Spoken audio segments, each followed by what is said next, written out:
Vous écoutez RCI, une nouvelle semaine qui débute avec l'info sans langue de bois, le magazine de la rédaction d'RCI, avec Eddy Planté, ses invités qui commentent l'actualité. Rebonsoir Eddy. Rebonsoir David, bonsoir à tous, bienvenue dans notre magazine.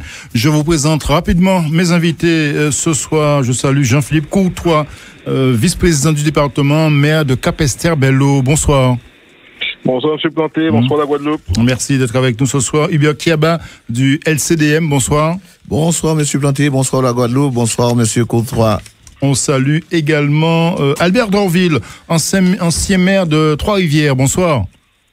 Bonsoir Eddy Planté, bonsoir M. Courtois, bonsoir M. Kiaba et bonsoir surtout aux éditeurs de la Guadeloupe. Merci d'être là. On commence cette actualité et cette nouvelle mobilisation de grève générale des enseignants et parents disent non à la suppression annoncée de 89 postes pour la prochaine rentrée scolaire de septembre. Des syndicats qui sont mobilisés, des parents également. Et cette fois, on note une mobilisation plus forte des élus, régions, départements, les parlementaires également. Jean-Philippe Courtois, je voudrais entendre votre position sur ce mouvement. On a le sentiment que les élus sont davantage mobilisés cette fois pour soutenir le monde enseignant. J'ai envie de dire qu'on a toujours été mobilisés, puisque nous avons régulièrement rencontré donc la rectrice l'an dernier et l'année d'avant aussi pour lui exprimer notre volonté de garder tous ces postes ouverts. Je me rappelle sur Capesterre-Belle-Eau, nous avons une mobilisation avec les parents de l'école de Bel-Air particulièrement. Cette année encore, la ville de Capesterre-Belle-Eau donc va prendre une motion, donc nous allons la transmettre aux rédactions demain pour réaffirmer notre plein et anti-soutien donc aux enseignants et aux syndicats, puisqu'il nous faut créer les conditions pour que nos enfants soient mieux accueillis. Ces classes à multiniveau, en réalité, ne sont qu'un frein à l'épanouissement des enfants. Et on voit en plus comment c'est une contrainte pour les enseignants, puisqu'il y a un fort turnover dans les classes qui sont à multiniveau. On voit aussi que nous avons des résultats qui ne sont pas conformes à la moyenne nationale. Donc, c'est dire que nous devrions avoir donc des établissements avec des accueils donc démultipliés pour parfaire le soutien scolaire à nos enfants. Et il ne faut pas avoir peur de le dire. Nombreux sont nos jeunes qui arrivent à l'âge donc de l'adolescence, voire jeunes adultes, qui sont illettrés. Donc c'est encore un symptôme fort de la crise que nous avons en termes donc de suivi pédagogique. Et donc il est inadmissible que nous puissions perdre 89 postes. La ville de Capesterre-Belle-Eau va se mobiliser donc aux côtés des enseignants et des syndicats. Albert Dorville, vous avez été maire, ancien conseiller général également. La mobilisation des élus, des politiques peut faire bouger les choses selon vous? C'est tout le bien que je souhaite à nos enfants. Oui. Sur la scolarité, l'éducation des enfants, c'est capital. Une scolarisation, une éducation, une instruction de qualité. Moi, je suis pour un challenge de qualité à tous les niveaux. Au niveau des enseignants, au niveau des établissements, au niveau de tous les encadrants. Le nombre d'enseignants, d'accord.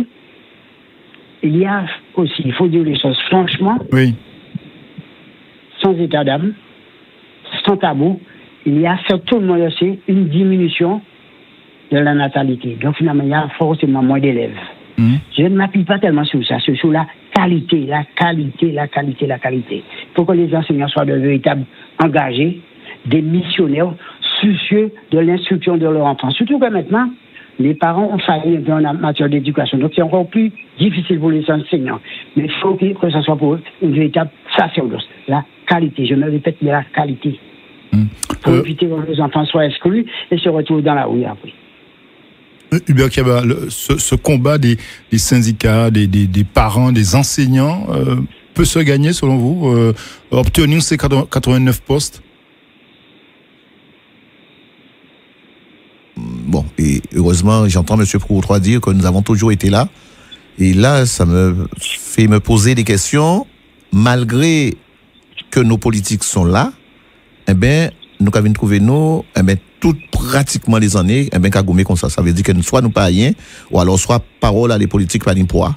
et que par conséquent, eh ben ça nous qu'à vivre et quand monsieur Courtois même t'es qu'à dit, nous savons qu'il y a énormément de problèmes dans le système scolaire là, que nous là. Là, c'est vrai que au-delà effectivement de toutes ces diminutions à poste là, bon, monsieur Dorville dit nous avons une diminution de la natalité, mais est-ce que à part ton opportunité, un moyen pour que nous justement, eh ben, garder les enseignants que nous tenons et au fait, on structure en fait compte en éducation de qualité pour des jeunes non, parce que nous avons gardé petits Guadeloupe nous là ça, mais il y a un problème tout bonnement. Jean-Philippe Courtois, c'est vrai que les parlementaires sont intervenus ces derniers jours à l'Assemblée, Assemblée nationale, au Sénat, notamment Solange Nadil, qui est intervenu également. Vous avez le sentiment que les choses avancent, que ça peut faire avancer? Elles avancent, mais pas comme on le voudrait. Je tiens quand même à le dire, nous gagnons certains arbitrages. C'est pour ça que j'ai pris tout de suite l'exemple de l'école de Bel-Air où nous avons réussi donc à garder donc l'enseignant l'an dernier, même si les questions viennent et se reposent de nouveau, ce qui fait que sur cette année scolaire, il a fallu encore se battre, même si on n'a pas eu toutes les réponses qu'on voulait. Mais il faut aussi qu'on soit conscient de ça. Ces discussions-là ne doivent plus se tenir uniquement à notre niveau. Parce que si on prend le calcul mathématique que fait le rectorat concernant donc le nombre d'enfants, systématiquement, on va sous des fermetures de classe. En face, il faut résolument mettre le niveau scolaire de nos enfants, calquer sur leur projet pédagogique pour qu'on puisse s'assurer d'avoir les moyens. C'est pour ça que je dis que quand on va dans ces quartiers où on est en REP+, où on est en quartier prioritaire de la ville, il faut des moyens supplémentaires. On ne peut pas imaginer des classes dans des quartiers socialement en difficulté ou en français langue étrangère pour des enfants donc qui viennent d'autres communautés et qu'on envisage de les mettre dans une classe avec 3-4 niveaux, donc un enseignant qui ferait CP, CM1, CM2. C'est pas possible. Et c'est là où il faut que le rectorat ait une vision qui soit beaucoup plus endogène, qui soit beaucoup plus proche de la réalité du terrain pour qu'on puisse avoir les moyens. Et la vraie aussi question, c'est que fait le ministère quand eux, ils considèrent que nos territoires qui sont en rattrapage de retard sont alignés sur les résultats qu'on aurait peut-être sur Paris ou sur d'autres académies qui n'ont pas les mêmes difficultés que nous. Pourtant, lors de la visite de Manuel Valls, le ministre des Outre-mer, ce dossier, bizarrement, n'a pas été évoqué, Jean-Philippe Courtois. Quelle raison selon vous? Ce dossier a été évoqué, nous en avons discuté lors du huis clos que nous avons eu au conseil départemental. La vraie problématique, c'est qu'en réalité, on n'a eu aucune vraie réponse puisque le ministre des Outre-mer nous a renvoyé donc à des échanges à avoir avec le ministère donc de l'Éducation et le rectorat. Ce sont des réponses faciles et qui nous laissent face, nous, à nos problématiques. Et c'est aussi dans ce sens que je dis qu'il faut un moment changer le rapport que nous avons avec l'État, qui ne peut pas simplement venir pendant 24-48 heures faire des photos, passer à droite et à gauche, donner une tape dans le dos, pour que nous puissions avoir des réponses de fond ou, à défaut, que nous puissions avoir aussi la capacité de décider pour nous-mêmes et pas nous-mêmes en Guadeloupe.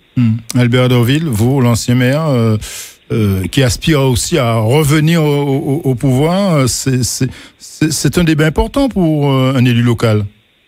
Je me répète, je persiste et je signe. L'éducation des enfants, c'est capital. Oui. Sans éducation, nous allons nous retrouver avec des enfants exclus, une exclusion en forte augmentation. Donc ça passe par de bonnes conditions.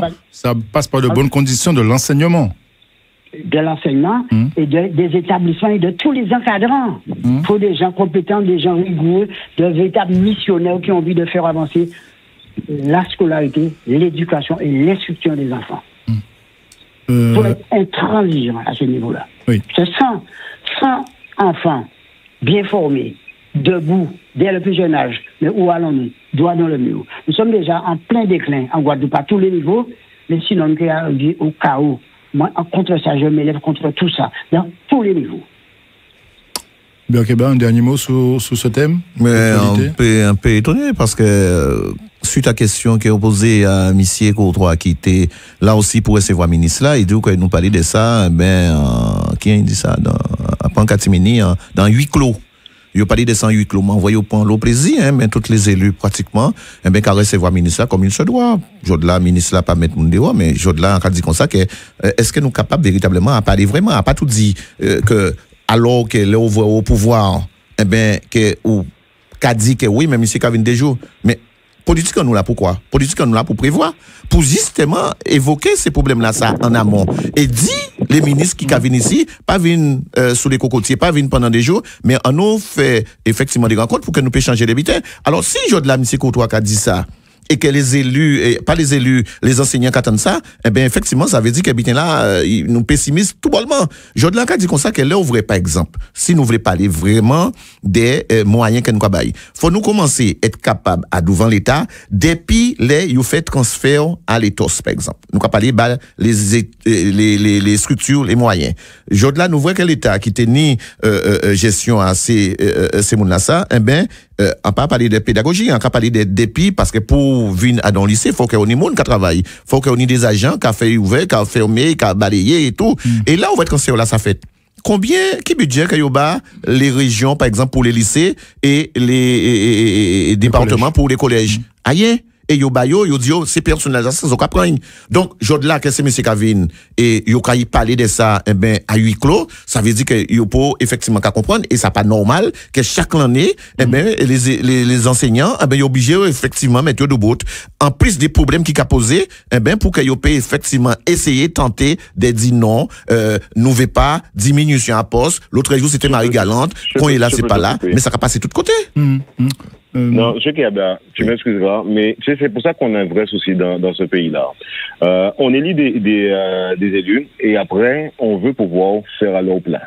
On élit des élus et après, on veut quand nous-mêmes, on veut être candidat aux élections, on vient dénigrer la chose politique.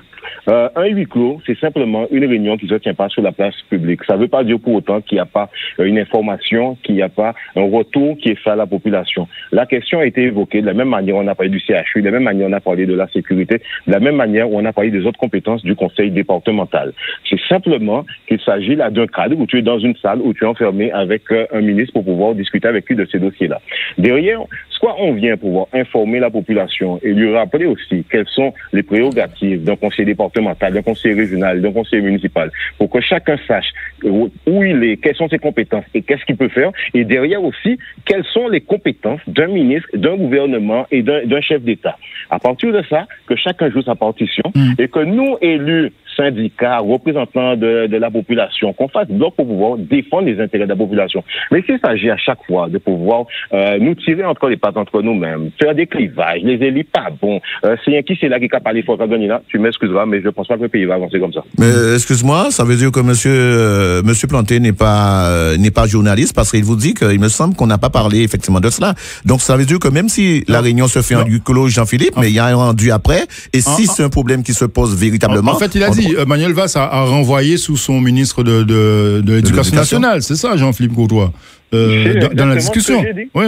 C'est exactement ce que j'ai dit et c'est exactement ce que j'ai relayé sur mes réseaux sociaux tout de suite quand j'ai fait la conclusion de cette rencontre. C'est exactement le communiqué officiel du conseil départemental. Donc je vois pas comment on peut faire plus clair en termes de rendu d'une réunion. D'accord. Je pense que les syndicats de l'éducation nationale auraient peut-être préféré, souhaité une rencontre avec le ministre lors de sa visite. Peut-être qu'on était dans l'actualité justement de ces revendications, Jean-Philippe Courtois. C'est peut-être là le regret, sans doute. Mais c'est pour ça que je vous l'ai dit, on est aujourd'hui sous des visites ministérielles qui ne vont pas forcément dans le fond et qui évitent les vrais problèmes du pays. On sait tous qu'on est sous la période de refonte de la carte scolaire. On va pas attendre éventuellement si le ministre de l'Éducation vient, si on a mis des autres maires. C'est bien pour ça. Et c'est pour ça que je dis que je suis très agacé de ce mode de fonctionnement et encore plus de la manière dont sont traités nos enseignants. Et que la classe politique dans son ensemble a fait un communiqué pour dire qu'elle est aux côtés de ces enseignants, parce que c'est aussi ça, le job des élus, savoir taper du poing quand on doit défendre la population. Et quand on le fait, on nous dit qu'on le fait mal. À la fin, nous va rien. Ouais, mais attends, monsieur Courtois, on va avancer, Attendez, mais il faut laisser les enseignants dire que ça va mal pour que vous sachiez que ça va mal? Est-ce que tu penses qu'on a attendu pour ça? Mais c'est ce que je te dis là. Hein. Est-ce que tu penses qu'on a attendu pour ça? D'accord. Est-ce que tu penses qu'on a attendu qu'il y ait ce mouvement de grève là pour poser la question? J'ai cru comprendre. C'est exactement ce que je te dis là. Ça a été posé bien avant, notamment par les parlementaires. Évoquons notre dossier. Bon, très très conflictuel ce dossier. D'ailleurs, c'est lancé par votre organisation Kiaba, le LCDM, concernant la situation de l'hôtel Fort-Royal. Alors pourquoi vous vous acharnez entre guillemets sur le fonctionnement de cet hôtel Fort-Royal, mobilisation il y a quelques jours devant l'hôtel, vous avez bloqué la circulation, une mobilisation pour dénoncer, vous dites, une complicité des élus, notamment de la collectivité régionale. Les associations comme le LCDM ou Sentinelle soulevaient une série d'injustices, selon elles, concernant l'établissement touristique, mais aussi l'enrochement autour. Alors, avant de lancer le débat, je vous propose d'entendre les explications de Jean-Luc Boucard, directeur général des services du conseil régional, qui apporte quelques précisions au micro de Reims-Sizieng lors de votre mobilisation il y a quelques jours. Écoutez. Du collectif, je crois que la région est surtout concernée pour la réalisation d'un ouvrage de confortement de la digue. Donc c'est un ouvrage qui existait déjà bien en amont, bien avant le mouvement qui a été déclenché. Donc dans ce cadre-là, il n'y a pas d'autorisation à avoir puisqu'on est sur un ouvrage existant. Donc il s'est agi de le reconstruire à l'identique, ce qui ne nous obligeait pas à avoir des autorisations de la DEAL. Elle n'est pas complice, on est quand même sur un hôtel qui emploie quand même du personnel de la zone aussi, et du personnel bien entendu de l'hôtel, mais ce qu'on peut aussi reconnaître, c'est que c'est un hôtel qui a restructuré aussi le tourisme. Je rappelle simplement que cet hôtel est resté fermé pendant de très nombreuses années. Il a été pillé, il a été reconstruit par la région, rénové, et aujourd'hui il y a un groupe qui l'exploite après avoir lancé un appel à candidature international. Voilà pour ces explications donc de Jean-Luc Boucard, directeur général des services du conseil régional. Dans un communiqué d'ailleurs, la région précise qu'elle est disposée, comme elle a déjà fait le 18 février dernier, à recevoir les parties pour trouver les voies d'une sortie de ce conflit. La région apporte quelques précisions d'ailleurs concernant le bail à construction entre la région Guadeloupe et l'hôtel Fort-Royal. Le bail à construction signé en 2006 entre la région Guadeloupe et l'hôtel Fort-Royal prévoyait des travaux de construction et de rénovation lourds par le preneur pour l'exploitation de l'hôtel. Le loyer annuel en vigueur est de 230 000 € qui est versé en 4 échéances trimestrielles. Ce bail de 30 ans prendra fin le 21 janvier 2037, date à laquelle la région récupérera la pleine jouissance des biens. Voilà ce que dit les précisions de ce communiqué de la région. Alors, première réaction, Monsieur Planté, en donnant la parole, bien évidemment. Ça grave, hein, oui. On a un bail qui est signé le 1er juillet 2006 et qui prend fin entre 2037. Cela veut dire qu'il y a un autre bail qui a été signé. Parce que si on est là pour 30 ans, donc on devait terminer en 2036. Donc c'est déjà en ambiguïté. C'est déjà effectivement en langue de bois que M. Chalus a dit. Deuxième bitin, lorsque M. Chalus vient dire qu'il est prêt à nous recevoir, c'est blague à masse encore. Et aujourd'hui, il est temps que M. Chalus se mette véritablement debout devant les Guadeloupéens pour qu'on puisse parler foi sincère et qu'on puisse parler vérité et droiture. Alors, je voulais entendre justement le vice-président du département sous ce dossier de Fort-Royal. Est-ce que est-ce que c'est un dossier qui vous interpelle, vous, en tant qu'élu aujourd'hui? C'est un dossier qui inquiète à plusieurs titres et je remercie donc le collectif d'avoir mis en lumière donc certaines situations que j'ai pu voir sur des images.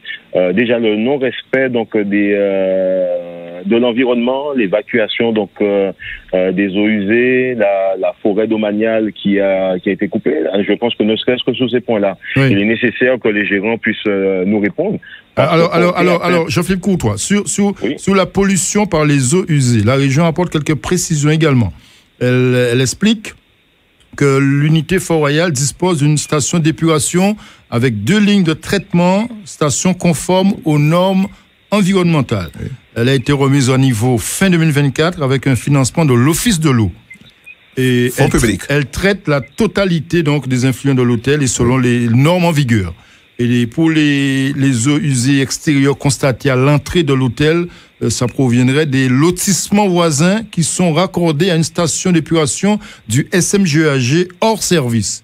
et un projet de nouvelle station est envisagé par le SMGAG. Autrement dit, c'est pas l'hôtel, rien à voir, ce sont les voisins et c'est alors ça me pas Jean-Philippe Courtois, allez-y.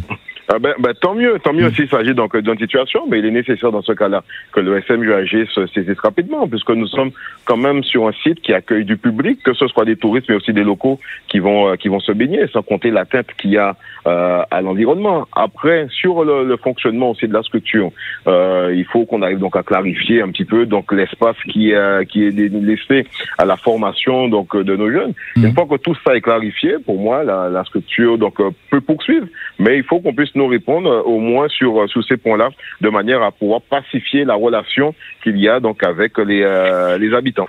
Albert Dorville, votre première réaction sur ce dossier de l'hôtel Fort-Royal? Je ne maîtrise pas particulièrement bien techniquement ce dossier-là, mais j'étais aujourd'hui sur la forme.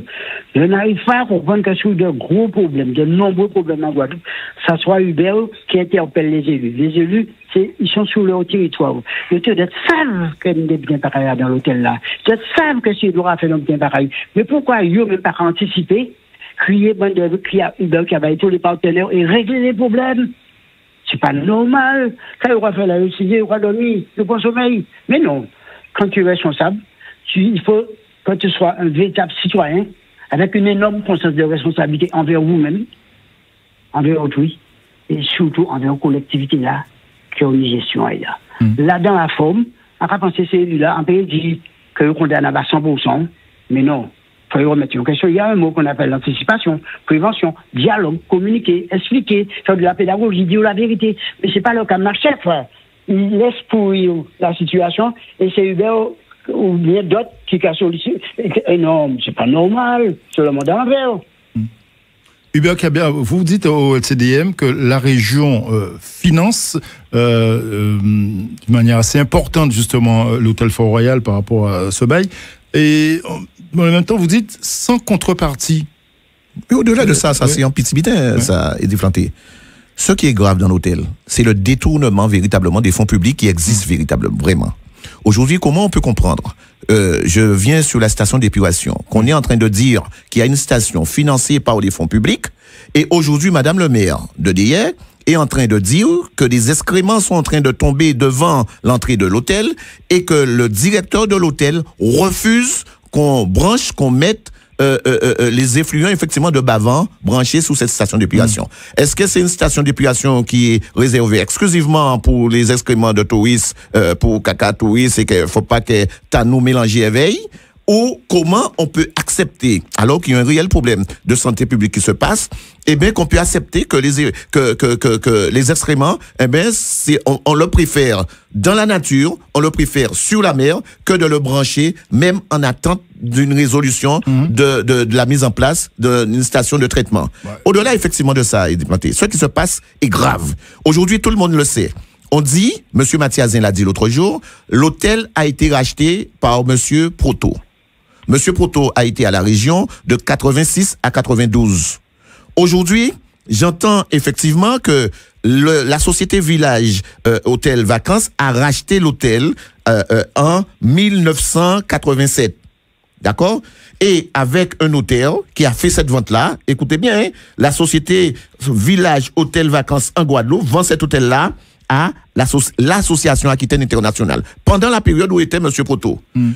Lorsque cette vente-là a eu lieu, c'est inscrit le 18 janvier 88, volume 1436, numéro 21, le notaire, M. Jacques Lacoste, qui a fait cette vente de Fort-Royal, a reçu des frais de notaire de 21 millions de francs. Il a abouti 21 millions de francs. Ce notaire-là a été condamné et a été emprisonné en France à cause de cette transaction-là qui a eu lieu. Le notaire a été emprisonné. Le président de l'association qui a vendu l'hôtel à Fort-Royal a aussi été emprisonné. Nous ne pas mon emmerder. Nous ne pas mon déranger. Et pendant ce temps-là, M. Mathiazin le dit l'autre jour publiquement que oui, c'est Proto qui a acheté l'hôtel et Proto a même payé parce que le Club Med n'arrivait pas à payer ses employés. M. Planté, on a les titres, on peut vous dire que l'association Aquitaine Loisirs a acheté l'hôtel le 29 octobre 87, volume 1436, numéro 21. Que dites-vous ce soir à la région? C'est quoi le message? Pourquoi bloquer aujourd'hui l'hôtel Fort-Royal? Parce que on dit un bail à construction a été signé avec comment ça s'appelle avec une obligation pour faire des travaux. Il y a créé ça avec des conditions suspensives. Il y a des efforts royaux pour que le bail soit valable. Il faut effectivement que vous obteniez un permis de construire avant le 31 décembre 2006. C'est écrit. Oui. Aujourd'hui, le permis de construire n'a pas été obtenu. Même avec la complicité, avec tous les efforts de Mme Jeannie Marc, le permis de construire n'a pas été obtenu. Aujourd'hui, on évoque un autre bail prétendu de 2007. Et c'est pour cela que lorsque vous avez dit au départ, dans le truc de la région... que le permis de construire purgé de tout droit de recours a été obtenu. Et là, constatant la réalisation de la condition suspensive, a été dressé par le notaire le 22 janvier 2007. Alors, oui. Donc vous êtes d'accord? Oui, on est d'accord. Mais ça a confirmé qu'il a dit. Alors, si là a été la suspension, la condition suspensive a été levée le 22 janvier 2007, eh bien, l'acte n'est pas valable. Et il est non avenu. Parce que dans les conditions, je le lis très clairement, Monsieur Planté, il est dit, donne-moi 2 petites secondes, que si le 31 décembre 2006, il n'y a pas eu l'obtention de ce permis de construire, l'acte est considéré comme nul et non avenu. C'est à l'article 4 et c'est très clairement écrit. Est-ce que vous êtes ouvert à la discussion puisque le président de région souhaite justement que les partis se retrouvent autour d'une table. Ça c'est pas bien. La dernière fois on a eu le président de région, il dit nous qu'il y a dans le budget. Mais ça c'est pas lié. Et il faut que Chalus arrête de prendre les Guadeloupéens pour des couillons. Je vous dis, à la condition suspensive, à la page 3 de ce bail à construction, à défaut de réalisation de la condition suspensive, soit au plus tard le 31 décembre 2006, d'accord, le présent contrat sous condition sera considéré comme nul et non avenu sans aucune indemnité de part et d'autre. Alors aujourd'hui, il faut être capable de dire la Guadeloupe que le groupe Langlais n'a pas été capable de lever effectivement la condition suspensive, malgré tous les efforts de chacun, et qu'aujourd'hui, le bail doit être considéré comme nul et non avenu. Et lorsqu'on sait qu'on est en train véritablement de tuer le Cabana Beach, qu'on est en train de tuer le Caracoli, et que ce bail-là... Donc vous dites qu'il y a 2 poids 2 mesures. Mais puisque des poids 2 mesures, il y a une complexité terrible. Jean-Philippe Courtois, quand vous êtes vice-président du département, une collectivité importante, et que vous entendez ce dossier, vous êtes prudent en tant qu'élu, vous dites qu'il faut être vigilant sous certains dossiers? Je suis forcément prudent sur cette partie-là de l'affaire, parce que j'ose penser quand même que le paiement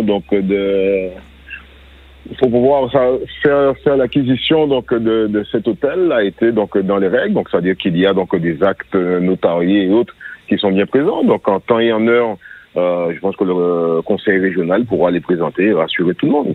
Parce que ce serait effectivement très difficile de comprendre comment le payeur ou autre aurait pu faire quelconque versement en l'absence de mais on parle pas de payeur, Jean-Philippe. On parle pas de payeur, on parle de respect effectivement des Guadeloupéens.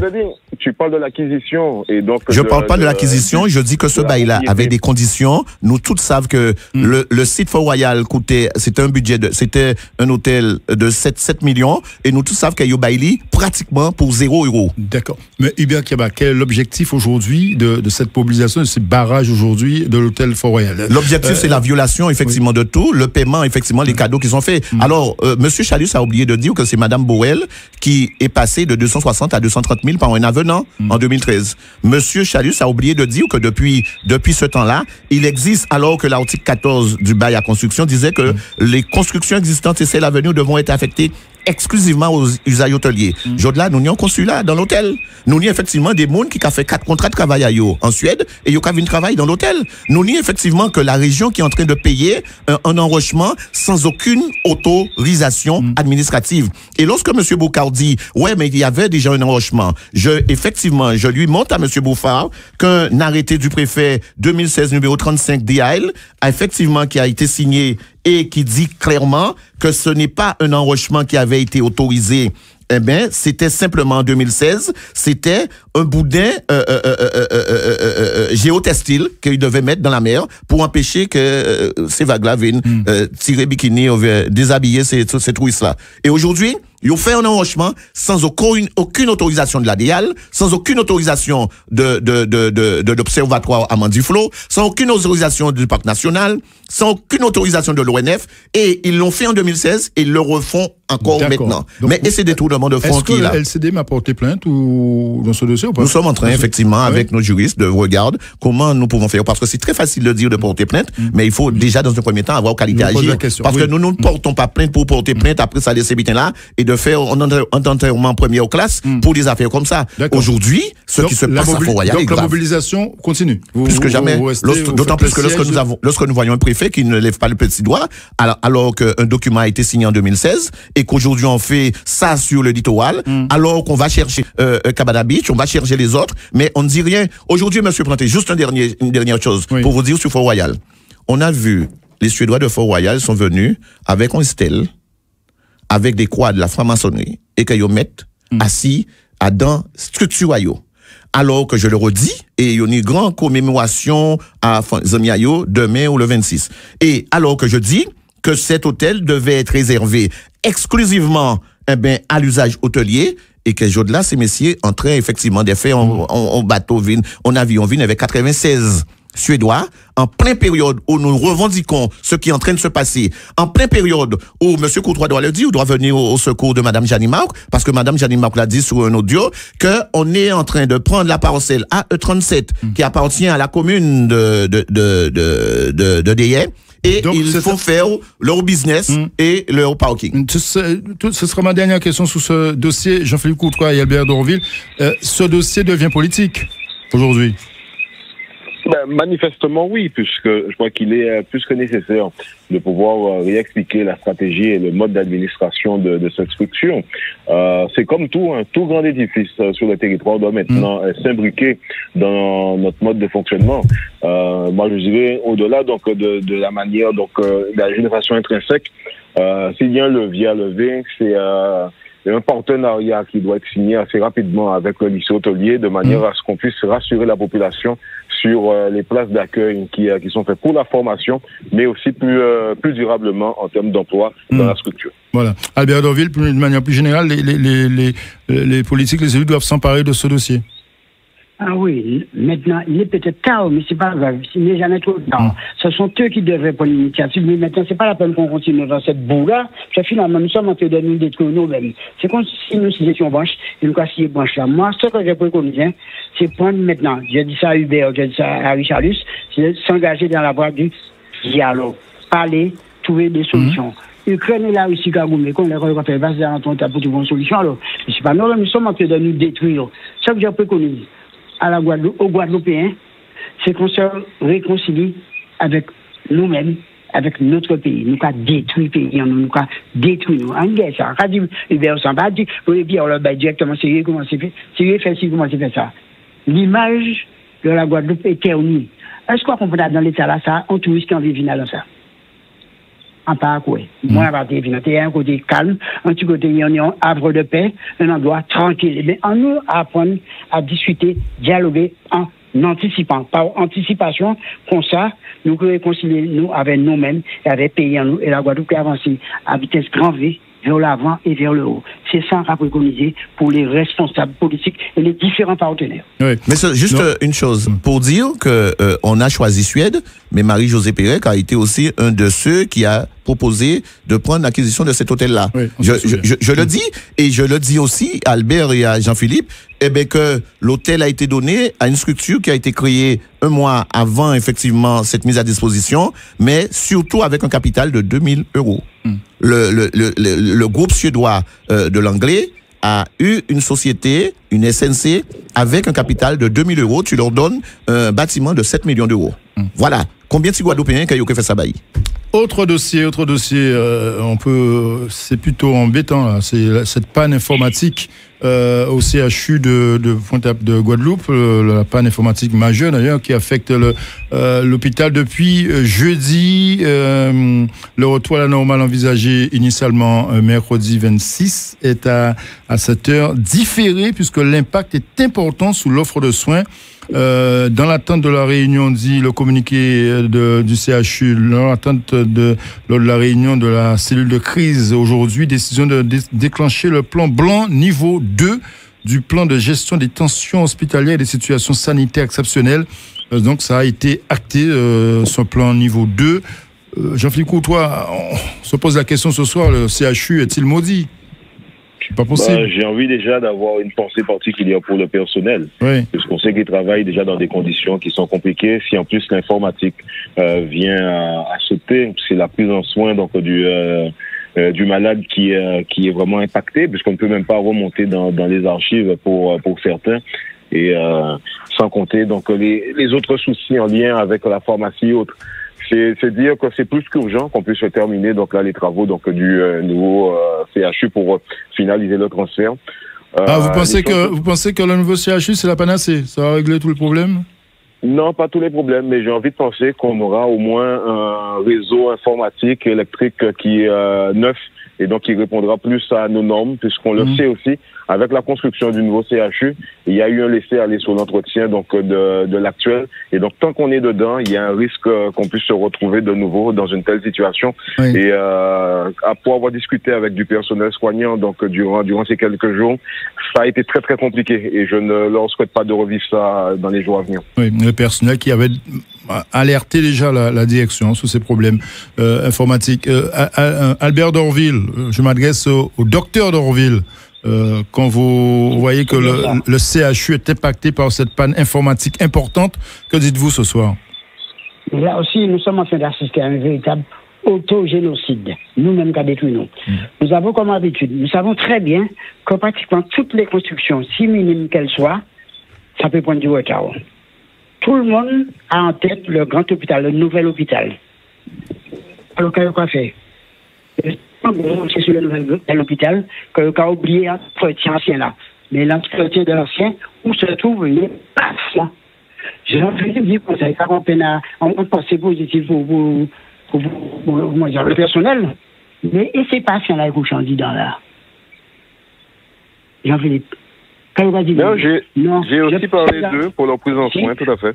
Là, pour généraliser, nous avons trop tendance à ne pas entretenir ce que nous avons déjà. Regardez ce qui se passe au niveau de l'eau, la canalisation, les hôpitaux, tous les édifices publics, et même le Guadeloupéen, le simple Guadeloupéen, sans pour autant être élu, hein. Il y a un paquet d'emplois, il y a tout partout, problème de division. Pour nous avons vu 30 ans de vie active. Nous allons déjà là jusqu'à temps. Nous ne pouvons pas préparer pour succession, rien. Là aussi, il faut changer de mentalité. Ça, nous sommes en train de nous détruire, de nous autodétruire, d'assister à un autogénocide de nous-mêmes qu'à détruire. Eh bien, Keba, sur cette panne informatique. Il faut effectivement être courageux, Albert, pour dire comme ça qu'il faut que les politiques aient vrai, effectivement, fonctionnement. Parce qu'on parle de cette panne informatique. Mais, allez, sans panne informatique.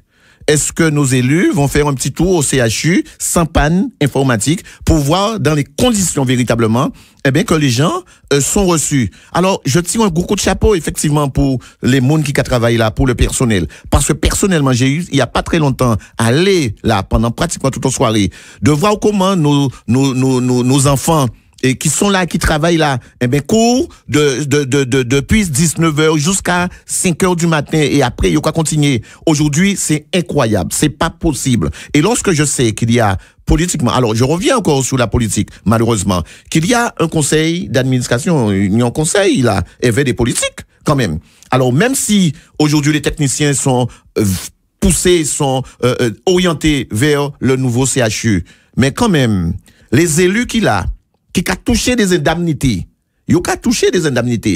quand il a fait véritablement pour les pannes informatiques. Est-ce que nous pouvons accepter véritablement que dans les couloirs, qu'il y ait des centaines de brancards et que aujourd'hui on ne dit rien parce que les Guadeloupéens nous très gentils, mais normalement, il y a effectivement des gens qui meurent lorsqu'on part aux urgences. L'autre jour, j'ai vu une vidéo avec des ambulanciers. Il y a montré en vidéo pour montrer le temps qu'il y a passé au CHU avec malade là. Là où sorti un malade à Casars et où il y a aux urgences, c'est qu'il y a une urgence. Et là où il va dans l'urgence, au cas restant soleil là dans l'ambulance, à pas urgence encore. Et bien entendu, s'il y a un problème, Ou quoi passer là. Donc aujourd'hui, cette panne informatique vient en plus. Mais aujourd'hui même, avec l'informatique, je pense que c'est honteux que nos élus ne tirent pas à la sonnette d'alarme, ne vont pas plus souvent faire ce qu'il y a à faire, et nous là, nous qu'à toucher ces prestations, nous ces indemnités en nous, et la population qui a crevé la gueule ouverte, les gens qui travaillent là crèvent aussi la gueule ouverte. Alors, terminons un peu de politique. Jean-Philippe Courtois, l'après-visite de Manuel Valls dans un contexte politique très troublé au plan national, en attendant également notre rendez-vous, le Congrès. Est-ce que là aussi, les élus sont en ordre de marche? Vous avez ce sentiment ou pas?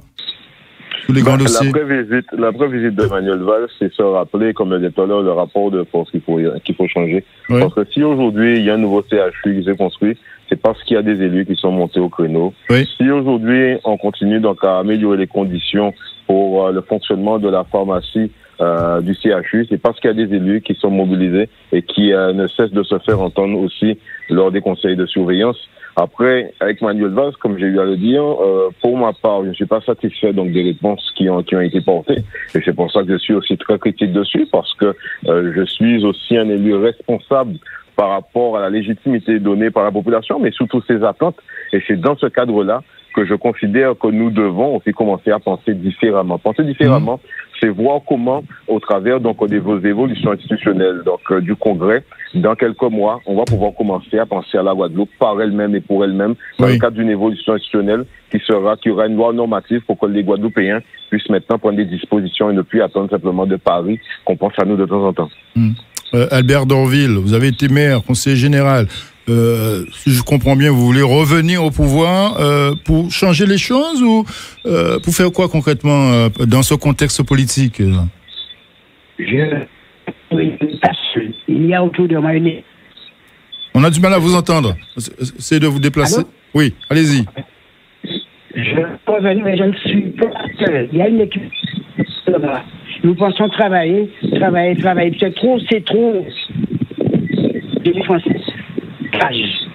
Pour nous permettre de faire autre chose. Travailler dans les salles. Les impôts augmentent. Les gens ont beaucoup souffert de l'eau qui est polluée, l'eau, absence d'eau dans le robinet, et l'île qui a paradé sur un beau parleur, un enfumeur, en bourguignon, un genre de diarrhée verbale, ça suffit trop, c'est trop. Il faut qu'on se mette au travail, il faut que la population soit consciente, pour, en tout cas, il les éjecter, non. Qu'elle entre à faire gentiment et que nous mettons en place une équipe capable de travailler pour l'intérêt général. Et mais vous citoyens et dire radio au service de nos concitoyens, au service de notre commune. Mais Albert Dorville, vous en faites une question de personne. Là, je vous parle de votre vision pour Trois-Rivières et le pays. Oui, mais attends, je te parle de ces pratiques.